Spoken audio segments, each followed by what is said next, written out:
How are you guys all doing today? Welcome back to the GSMC Chip Shot Football Podcast brought to you by the GSMC Sports Network. I'm your host, Manny Maradiegue, live today on May the 29th to talk some more NFL with you guys. Some more stories I have in line for you guys here today. We're going to start off with some more wide receiver group rankings, this time in the NFC East. Then we're going to move it along to some rumors around the NFLPA reportedly getting together an informal proposal to send to the NFL to change the structure of the offseason around OTAs, around training camp, and the scheduling around that. That is yet to come. And also later on in the show, we're going to talk about also more international game locations and possible spots the NFL could be looking at to host a regular season game in the near future. So stick around and find out more on those stories. Remember to like, follow, and subscribe to the GSMC Chip Shot Football Podcast. And before I start on the rankings, a reminder, as always, if you have any questions or comments, use the tip and donations link you see on your screen, GSMCPodcast.net. By using this, I can see your question pop up in my chat box, and that way I'll read it on air and get your guys' perspectives on anything I say or on any of the topics at hand.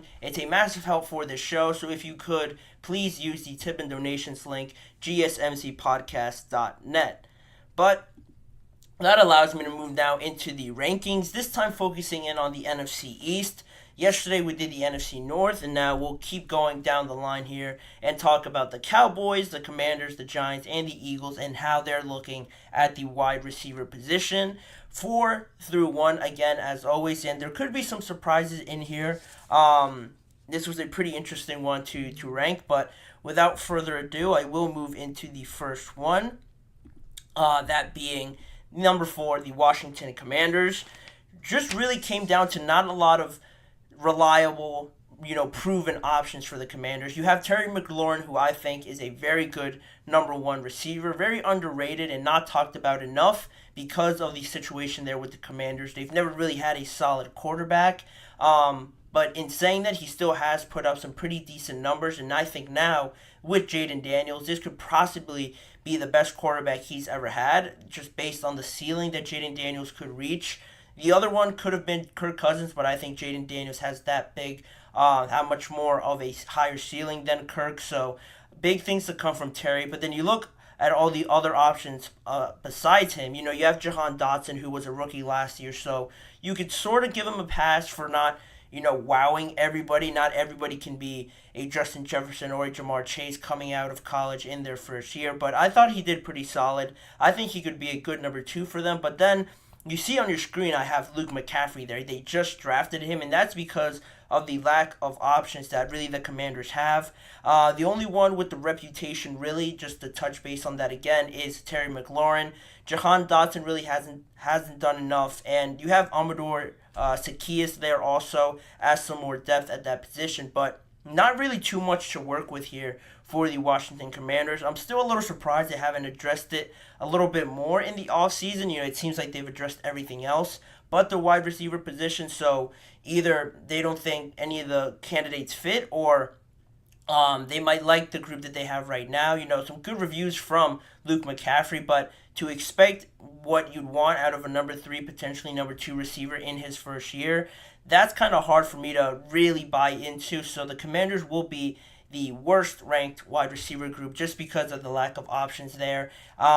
Could be talented, but we just don't know yet. They are still very young, other than Terry McLaurin. But the first surprise of the list at number 3, the Dallas Cowboys. The Dallas Cowboys have the 3rd best wide receiver group, receiving group, I should say, not technically just wide receiver group in the NFC East. Why the Dallas Cowboys? Well, too many question marks. Too many question marks for me. Ceedee Lamb, contract negotiations. Is he going to be there? Is he not going to be there? I know he's most likely going to be there. He said he was probably going to play this season in Dallas, but how those contract negotiations finally play out, that's still to be seen. How they work out and how much time does he have this offseason to really get integrated, that's all going to affect his play during the regular season. I know he's still training, but still, I find it more valuable to be with your team. Of course, he could show up to training camp, but the signs don't point that way for Ceedee Lamb and how very differentiated these two sides are on the contract negotiations. Then you look at Jake Ferguson, a good option at tight end. Oddly enough, he was probably their second best receiving option. Was second on the team in yards behind Ceedee Lamb. Ceedee was the only one to exceed 1,000 yards. Everybody else was around 700 or 600, that sort of range in terms of yards. Not many touchdown scorers either. Ceedee Lamb had the most on that team as well. So a pretty decent fall off once you get past Ceedee Lamb, and he's sort of a question mark right now, I guess, at worst for the Dallas Cowboys. Then, like I mentioned, Jake Ferguson, and then you look at Brandon Cooks, who is slowly just starting to slow down for the Dallas Cowboys and in his career. Last season wasn't that great for him. It wasn't that great for Brandon Cooks. And then you look even past that. If you don't really want to buy in on Brandon Cooks slowing down, well, you have now, who do you look towards after Brandon Cooks? The best candidate for that spot is the guy you see on your screen there at Jalen Tolbert. And he really didn't do too much last year. Not too many people honestly know about him or really have too much confidence in him yet because they haven't really seen him perform or get as many targets as these other guys have. Really, Ceedee, ate up most of those targets. Then came Jake Ferguson. Then Brandon Ayuk was used sporadically, and he was the third option on that team. So you don't really get to see more depth, more options that you have now after Brandon Cooks and Ceedee Lamb. Michael Gallup moves on. He was higher than Jalen Tolbert last year. So now we're really going to see Jalen Tolbert for who he is. So based off of that, you don't really know what to expect. He could be very good, or he could just be average, and the Dallas Cowboys don't really have too many options other than what they did last year to base it off of that. So I don't like all the question marks around this team, the depth issues that they have at this position and at running back and at offensive line. It doesn't really sit well with me. So for that, I only have them at number 3 because they have two solid options, one really great one, a solid one in Jake Ferguson, but then after that, no real reputation for these guys. The versatility that they bring, not too much after Jake Ferguson and Ceedee Lamb, and then also the amount of options that they have just really is limited to 3, maybe 4 guys that they want to go to. So that allows me to move on to the number 2 on my list, the New York Giants. Another surprise just because of how it all plays out, but very similar to the Cowboys, honestly, if you look at it. Based off of last year, they really didn't have a bona fide number 1 receiver, but that's where you get that man in the middle there, Malik Nabers, selected number 6 overall in the draft, and I am a really big fan of him. It's giving those Odell Beckham vibes that were all over New York when he was drafted. Everybody bought into the hype, and he performed out there from his rookie year and throughout the time that he was in New York. I think Malik Nabers can do the exact same thing for the Giants, and I know the biggest question mark is probably Daniel Jones, but he didn't have a very good receiving option that he now potentially has in Malik Nabers last year. I think that makes a world of difference. And apart from Malik Nabers, you have Wan'Dale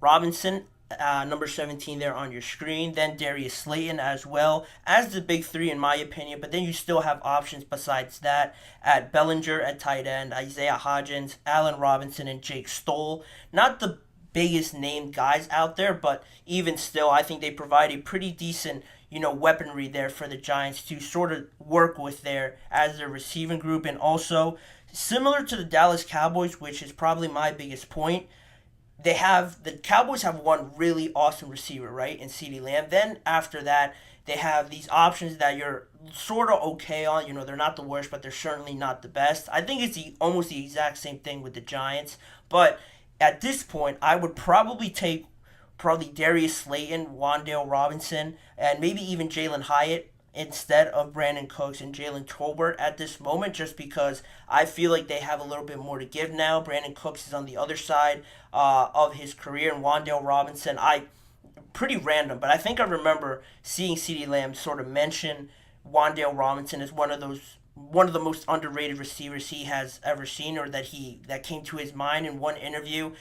I know it's out there, pretty vague explanation, I do know, but I can almost guarantee that he mentioned Wan'Dale Robinson in there, and I haven't watched too much of the Giants to really verify that, but I know he said it. I know he mentioned his name. So a lot of people are sleeping on Wan'Dale Robinson. Darius Slayton, a solid year for him. Last year they had no receiver. They only had one receiver, Darius Slayton, over 770 yards. Three receivers had at least 500 yards for the Giants. So if you compare that to the Dallas Cowboys, Brandon Cooks, Jake Ferguson, and Jalen Tolbert all had that same amount or worse than those numbers of the New York Giants. This isn't an awful group. I just think the quarterback play sometimes masks that. And if they had, maybe a different option than Daniel Jones, or maybe Daniel Jones plays better this next year, I think these guys could really excel for the New York Giants, which means at the number one spot, obviously the Philadelphia Eagles, a boatload of talent, A.J. Brown, Devontae Smith, two wide receiver ones on any of these teams probably, other than maybe the Dallas Cowboys. They would have two wide receiver ones just like the Eagles do if Devontae Smith was on the Cowboys alongside Ceedee Lamb. Also, Dallas Goedert, one of the best tight ends probably in the NFC. Definitely one that gets slept on a lot, but he's also up there as a favorite for Jalen Hurts. Then the options besides that get a little iffy. You have Paris Campbell there as well. So they lost Quez Watkins, so that's going to hurt a little bit on the depth chart. They're going to have to figure out who's that next guy to step up. But those three guys there on your screen are all really in the primes of their careers. I think Dallas Goedert might be the oldest one at around 29, 28 years old, but then A.J. Brown and Devontae Smith are 26 and 25 years old. Both of them could pretty much do everything. They've already established their reputation as some of the best receivers in the NFL, and none of these guys have more than maybe four or three really good options. The Giants have probably three to five options, but I think these three are the best out of the NFC, and they provide you the most reliable pass catching options and the most reliable pass catching group in the entire NFC. They're stacked on the offensive side of the ball. Now they just have to go out there and execute. Really no excuse not to with the kind of players that they have, but that's pretty much my list. The Philadelphia Eagles rounded off at number one, and as always, I would love to know what you guys think of it. Let me know what your guys' thoughts are on the order of it, the Giants and the Cowboys, where they fell, and leave it in the live chat box or in the comments section afterwards. But in saying that, we will move on with the rest of the show. And when we come back, I mentioned before, we're going to talk about the NFLPA reportedly getting together a proposal to try and change up the offseason this coming year, potentially in 2025. I'll let you know what those changes are and what it could mean for the NFL in just a few seconds. Don't go anywhere.